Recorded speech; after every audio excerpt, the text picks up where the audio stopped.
Hey, there we go. Welcome back to all of our fans of the Dan and Tim's journey through the MCU. Yes, we made it through all of the movies, There's and still plenty to go. there are many, many to go. And we made it through our epic, I think, 2.5 hour summation of it all with the great Gary B, the Casual Comic Guy. Somehow He he told beat us us down. he did, and Tim came out victorious. Just barely, but yes, you're right. Now, as promised, we have a giveaway today. And this is for everybody who took the journey with us and answered the questions, had some fun with us in terms of favorite villain, favorite setting, who was the best on screen, everybody who gave an answer. And you didn't know it in advance when you were taking the time to have some fun with us, but there is a prize package that we're doing for a random winner. Now, before we go to the destiny of the Wheel of Names, we have to reveal what you're going to get, right? Yeah. So, Tim, you didn't know I we brought a special guest aboard today Oh, okay. to show everybody what they're going to get in this box. So, special guest, would you like to join us? Hello. The one and only Zoe. So, there's a big swag box that Tim and I put together here. This is Tim's idea. It is a great idea, and I'm really excited to do it. So, Zoe, do you want to start us off with what the folks can expect to get in this? Sure. So, Yep. so first we have this one. So, the Infinity Crusade 1 foil cover. Ooh. Oh, that's gorgeous. Really cool. It's beautiful. I think it probably graded about 9.6. So, yeah, it's a really fun book. That's really And cool. just so everybody knows, the theme of the giveaway was the Infinity Saga and everything that falls in there. So, what's our next item, Zoe? This one? Yeah. Looks actually really cool. Falcon and the Winter Soldier trade that just came out a couple weeks ago. Oh, yeah. Very fun read. That's awesome. And why don't we do that one now, Zoe? This one? Yeah, who's that? Oh, Thanos. So, Ah, we have, I think, 6-inch Thanos, PX exclusive. Is this one on the throne? Or is this one on the... oh, yeah, no. it's got the skulls. Yes. So great looking pop. What do we got next up? Because this seems like an infinite pile of stuff. So what do we got here? Got him.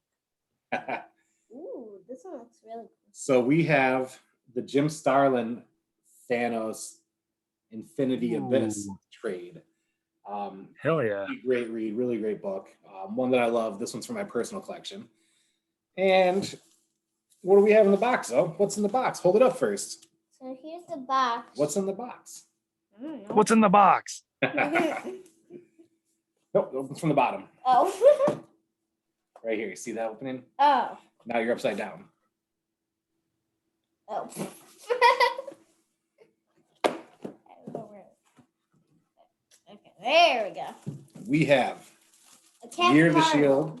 Oh, Captain America. Oh, Oh, and Captain you're right. Amer- Is that Captain? Oh, that's Captain America there. Just the hair Oh. looks like Captain Oh. America. We have the Captain America box. Hey, Shirt what size here. is that? This is a size large. So large shirt. And actually, I didn't even open the shirt. I gave away my box to somebody, and I love the shirt. So shirt's probably the best part of the box. What else is in the box, though? Oh, little shield decal. You got to have that. I like to put all these decals on my vehicle. I know some people don't do that, but I'm a nerd. So, Oh. There is a shield pin. I would say that you should put this on a tux or a dress for a wedding. It is a dress-up pin. Hell yeah. What else do we have in the box? So, Or a superhero shirt. or a superhero put- shirt. Put it right on your lapel. And last but not least, is this Nomad cap? Yes. We have Nomad is. Steve Rogers, the exclusive pop. And this is a pretty significant giveaway here, pretty awesome one. Thank you for the reveal, Zoe. Truly appreciate it as always. And now we need to give it away, right? Yep. Yes, So sir. we are going to go to the Wheel of Names, which shout out to Chet Renato at Rhinos for showing me this because it makes all of my giveaways and drawings so much easier. Zoe, you know what to do? Yep, just click it. Click to spin. Wait, oh. Nope. Oh. Other side. Oh. So we have a list of everybody's name. And Vince won. So Vince, Oh, the applause. The applause is there. Great host. So Vince, thank you for participating. Thank you for playing with us. I will hook up with you to get you this box of all this magical goodness. I'll be honest, I don't even know who that is. He actually used to be my bartender for many years at Bar Oh, that's dope. For football season. So yeah, it's pretty cool. So congrats to Vince. And I think as we progress through stuff, I want to do another giveaway, maybe based on, I don't know, something in the future, before we kick off with the next movies. Yeah, So I'll be down for that. So maybe we'll play around with something, but a little smaller giveaway. This was for Yeah. sitting with us through 20-something films, but we can do a smaller giveaway in the future. So Zoe, thank you, my friend. Do you want to sign off with saying who your favorite superhero is? Maybe we'll get you stuff for your birthday. No, I'm kidding, but who's your favorite superhero? Spider-Gwen. All right. So Hell yeah. Spider-Man. Bye, Zoe. Thank you. So that was pretty fun. And the wheel names make completely random. That was the first spin. I didn't test anything. We just went with it. So Tim, thank you for the idea. Thank you for putting together a lot of this box. Of course. A lot of good stuff going away there. So the giveaway is done. And we've obviously got to talk about Black Widow, right? So yep. I think the best way to go about it, because I really thought about it, and you and I run other stuff, and we just sit there and either rave about something or trash something. And it can get redundant, especially as negative as I am. So I want some positive. I want some negative. Yeah. I'm thinking, let's start with what worked. What worked for you about the Black Widow? Sure. I think the first thing that comes to mind is really just the sisterly bond and the chemistry between Florence Pugh and Scarlett Johansson. That was by far the best, well-written, well-acted piece of the movie itself. And then just the acting in general. David Harbour was fantastic. I know you have a little bit of a gripe with the accents, but everyone from David Harbour to Rachel Weisz, to even the guy that played Natasha's contact there. Oh yeah, was just So just spot on. I have the gripe about the accent with David Harbour, but what I love about what he did is he just had so much freaking fun playing that role. Yeah. And I've been watching this whole interview cycle afterwards, and oh my God, it's like the man is glowing talking about just how fun this role was and how he wants to bring this character back as a cameo in every movie and just pop up. Like I love that guy before, but just his whole interview tour is just, I don't care what I thought about the movie. I love it for him. Yeah. That's really awesome. And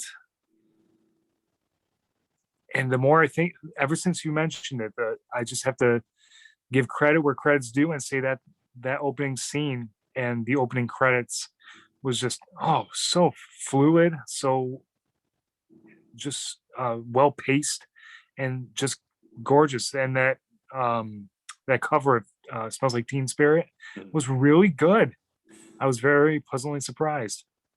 And we're gonna get into my thoughts on that when we get into what didn't work. And there's a reason it's a theme, and our guy Greg from our podcast knows exactly where I'm going with it. But I gotta agree with you. Florence Pugh is a whole mood. Holy shit. I mean, she put her whole self in it, like she does every performance she has. I love her, like, and everything. Yeah. But to come into a movie like this with the gravity of it and really steal the show and just make me want more of this character who, yes, we know she's going to stick around. We don't know for how long or for what, but for me to want her, like, I want her own series, it's what she did with that role was great. And she's the only one whose accent I didn't have a problem with. So she stood out for me as well. And the thing with the vest, I love the thing with the vest. Oh yeah.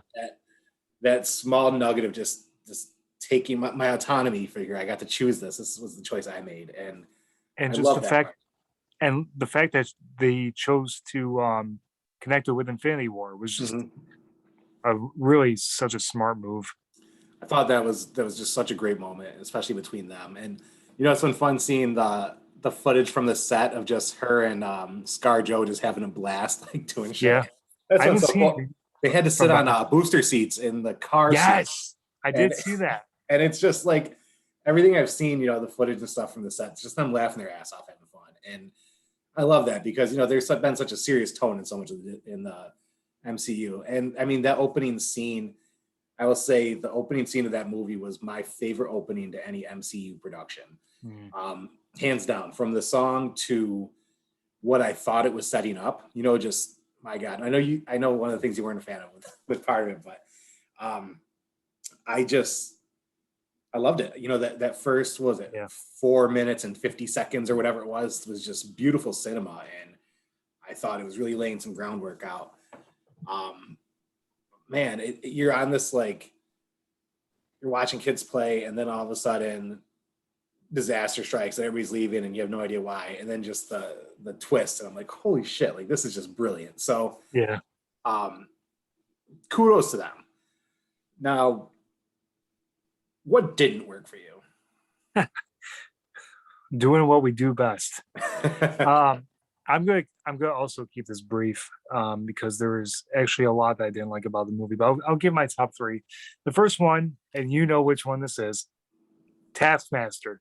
Mm-hmm. I am so upset we didn't get Tony Masters. And connecting with my second point is the fact that just like I'm gonna talk spoilers. Antonia. Just like I didn't care about Antonia, I also didn't care about the Red Room. They haven't shown the Red Room since Age of Ultron, and there was zero reason to care about it anymore. If they had put snippets in the past movies, just little snippets, I feel like it would have built up my excitement more to see it, be mentioned again and to have it fall. But yeah, that really didn't work, and I got over the Taskmaster's design pretty fast, but overall I was just incredibly disappointed. He's one of my favorite villains ever. I definitely feel that. Now, I will say the fight scene on the bridge was pretty cool. That was pretty cool. Taskmaster, but as a whole, that reveal, I was just like, oh, come on. Yeah. And what's interesting is when I was commenting on that on a feed, shortly after, I was like, somebody said, "Oh, you can't see a woman in a role that's traditionally a man," and that's not it at all. It's just this one particular character. I'm like, yeah, I want a Taskmaster, so it's yeah. And the reason why it was a letdown for me wasn't because that's the route they went, it's because of the marketing of it prior to, when we had the figures, the pops, everything said Taskmaster. And so for me, that was the letdown, because that's what I thought we were getting because of how they marketed it 2 years ago, but when this movie was supposed to come out. They marketed it as the character when really it was just the code name for the program. And that's the other thing. And I hope they don't get too comfortable with this. They've been doing okay with the shows, but a lot of the storylines have been a little bit too dependent on technology and not the people themselves. And I really hope that changes. I have a feeling it's going to have to, based on the characters we're getting. Shang-Chi surprised me with some of the stuff I saw. That seems like it's going to not be so mystical and more grounded, but I think they're going to have to, just based on the source material. But we're also seeing them in this phase already changing so much of the source material, from WandaVision to Falcon Winter Soldier to Loki. I mean, they're taking a lot of creative liberties with it, and including Black Widow too now. So I'm wondering if now is the time where we start deviating from the comics to make them all fit in one world, as opposed to where they were before, because Infinity War, there was a very linear way to get there that worked in the comics, and that's kind of done. And so I guess we'll see. And I think I want to go into things in a much more positive route. But it's, Black Widow let me down in so many ways as the first production we were getting for MCU films right now. Yeah, as pessimistic as we are, we don't like to be wet blankets the entire time. Exactly. So, I'll give it credit for that scene. Florence Pugh was freaking amazing. I expected that. I love David Harbour. The humor, like making fun of Black Widow's pose, was just fantastic. That was great. Yeah. I wanted a lot more Rick Mason, and I can't fault them for not doing it. I think that they're laying a lot of breadcrumbs for him in the future. He's probably going to be, the new Black Widow's lackey in a lot of ways. So I'm hoping to see a lot more of him in the future. What really got me, and this, I have a standing rule about this: if you have a haunting remake of a classic song, either in a preview or in a movie, the movie is going to be shit. And as much as I love the song there, I got this gut feeling where I go, this is going to be bad. Simply because they use that to draw you in with the emotions, and then they just take it all away. I also didn't care about the Red Room. It meant nothing to me. It was cool to see her take her back. You know, I love that. Yeah. But she's also dead now, so it didn't have the same impact it would as if I was going to see her in the next movie, like kicking ass as this new, like, you know, grounded, like resolved woman with a new purpose. She's dead now. Like, yes, she freed all these other girls. It's great, but it wasn't as resounding of an impact for me, unfortunately. Yeah. I really didn't enjoy the fact that the climax took place in the sky. Yeah.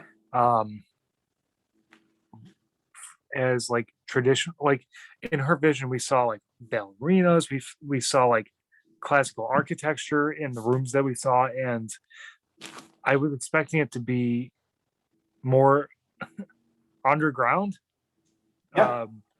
like literally and metaphorically. But yeah, there's much to appreciate about this movie, and I'll just take what I can get and move forward from there. You know what? That fight scene between them in the safe house there, I really enjoyed that. I like the choreography for that. I like them both tapping out together. I like that it showed their history without them having to talk about history. I thought that was a really well done fight scene. So I will say that too. I don't want to be all negative about it. Just it felt to me, I'm really not a big Michael Bay fan. It felt to me like Michael Bay did the production of it, and the writers of Fast and the Furious did the story, and they just came together and were like, fuck it, let's blow stuff up, and nobody cares about the rest. It's about for family, you know, and like that's what it felt like to me. And God, I did not enjoy that part. But it is, despite what I had said, I did rewatch it to appreciate those things. And the things I appreciated, I did appreciate a lot about the film. Yeah. The theme could have been appreciated. It could have been represented a little bit better. The fact that you know, you don't have to be blood to be family, right? And just in a lot of ways, I felt like everything they were going for between the shoehorned in things to make you care, like the Fireflies and the American Pie song. Yeah, it was just heart, like soulless almost. It felt like an empty gesture, and just the whole movie felt off. That's probably the best way I can put it nicely. It just felt off. Yeah, and I got to be honest, you know, the Red Room stuff and all that, I know that the movie is the movie regardless of when it was released, but I think I probably would have cared a little bit more had it come out when it was supposed to, because her death was still resonating in a lot of ways. And so, as I had said in our last episode, she is my favorite portrayal of an MCU character thus far. Mm-hmm. And so this movie completely erased that. Now I'm like, I need to go back to just T'Challa because screw this. Yeah. But it's done. And so now we move forward. And I'm wondering, in your mind, what did this film set up? Because we always know it doesn't stop with just the film. What did this whole thing set up? I've been using this metaphor with every conversation I've been having for it. The Hawkeye Show. I feel like we're going to get a lot of Yelena and Clint having Harry Osborn and Peter Parker moment from Spider-Man 3. You killed you killed my sister. Yeah. No, I didn't. She killed herself. Which isn't inherently a bad thing. I actually look forward to that because, like, you know, Yelena, as amazing as she is, she does come across a little hot-headed and very stubborn. So, plus, especially not knowing Clint on a personal level, it's gonna be interesting. And that end credit scene, holy shit! I want more Julie Louis-Dreyfus all the time. And I love these little snippets we're getting because you can tell she's just gonna be this just snarky, sinister badass. And but like I said in our other podcast, No Coast Defenders, now available on Spotify and YouTube when you search Cool Points TV. I hope that they end the end credit scenes with her there, and they start to go a little bit more of a fluid route to this. So Shang-Chi, we all know that Abomination is in the movie fighting Wong. I will say this till the day I die. I would love it if the Shang-Chi characters are in that setting doing their thing, and in the background you see Abomination talking to the Countess, because if you make it noticeable enough, it gives you that world building, but it mixes it all together instead of having these very like hard-edged plot points coming together. It'll do a good job of showing that it's all one universe. When you first mentioned that to me, I had no idea what you were talking about, because in my head I couldn't envision it, but the more I thought about it, the more that would be so freaking awesome, and start to really integrate her much more. I love it. I also, and the folks at home didn't see this, but Jeanette sent us both the same message that she tell you on Instagram, and we both replied Abomination for the next for those for those who don't know, which is everyone except us, my girlfriend sent myself and Dan a post on Instagram. It was pretty much a question asking who Fontaine is going to recruit next for what's looking like the Dark Avengers, and not even talking to each other about it, we both said Abomination, because like exclamation points and hearts and like excitement. Yeah, because in the MCU, it only makes sense to do a team that almost perfectly mirrors the original Big Six. Yeah. And so with that logic, Abomination was a no-brainer. Yeah. Yeah. But we also have been excited about it. Yeah. Oh yeah, very much so. And I'm thinking, not to get too off topic, but for Thor, I'm wondering if they're going to bring in Loki. It's been rumored and speculated even from Hiddleston, Really, who has said he's not done with this character when asked where he shows up next. And so obviously we know Loki has a sequel coming. We're going to talk about that in a few weeks when we review Loki. Yeah. But, that wasn't part of the conversation that was being had. So there's a lot of rumors that he will show up in Thor. Interesting. And in a lot of ways it'll make sense, and in a lot of ways it won't. But we don't know what the fuck's coming. Yeah. Right. But nor will we ever. Yeah. I do know that David Harbour is pushing hard to be in anything he possibly can at this point. Mm-hmm. Much like Chris Pratt has asked to play Star-Lord in anything possible coming up. Really? So, That's cool. And Chris Hemsworth is also on record being like, I can play Thor until I die. So these guys are really into it. But that's really cool to hear. Seeing how excited David Harbour is about it, I don't think it was confirmed that they'll be back in some sort of way. Yeah. I don't think his arc is quite done. I'm just wondering how long it's going to last. So in terms of what's set up, we have Florence Pugh, I hope, for a long time. They cast a young actor to take the mantle from Black Widow. So we have a new Widow. Yeah. I don't know how much they'll go with the comics on. I mean, she's only been around for 17 or so years. The character's not that old. Yeah. She first appeared in not Eternals. Why am I drawing a blank? Who's this? It was in Inhumans 5. Back in Who's this? 1999 series. Who are we talking? Florence Pugh's character. Okay, Yelena. Yelena, that was her first appearance. I think it was 99. So it's really not that long, not that storied, and Black Widow didn't have a lot of single arcs. She wasn't even really featured until the Marvel Knights issue, which was a bit later. So we have a long way to go with her, and they have a lot of creative freedom. I will definitely see her in Hawkeye. I wouldn't be surprised if we see Red Guardian in Hawkeye too. And with David Harbour, that means we're going to see Rachel Weisz again as Melina. I hope they actually use her. And for the love of God, put her in the Iron Maiden costume. Yes. I'm just dying to see it. And much like when we get to Loki, I'm excited about what's to come as a result of the project more than I am about what I experienced with the project. But I think they're setting things up really nicely. And that end credit scene it's interesting that the very end of the movie and the very beginning of the movie are what had me, and the rest of it just felt unnecessary. Yeah. There's a lot of enjoyment and excitement to be had, and that can be said for our show as well. Now, I know that folks are,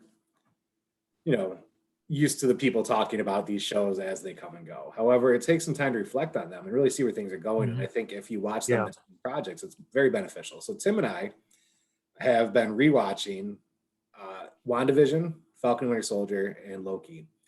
And we're going to cover each one each week. So next week, WandaVision, following week, Falcon and Winter Soldier, the following week, Loki.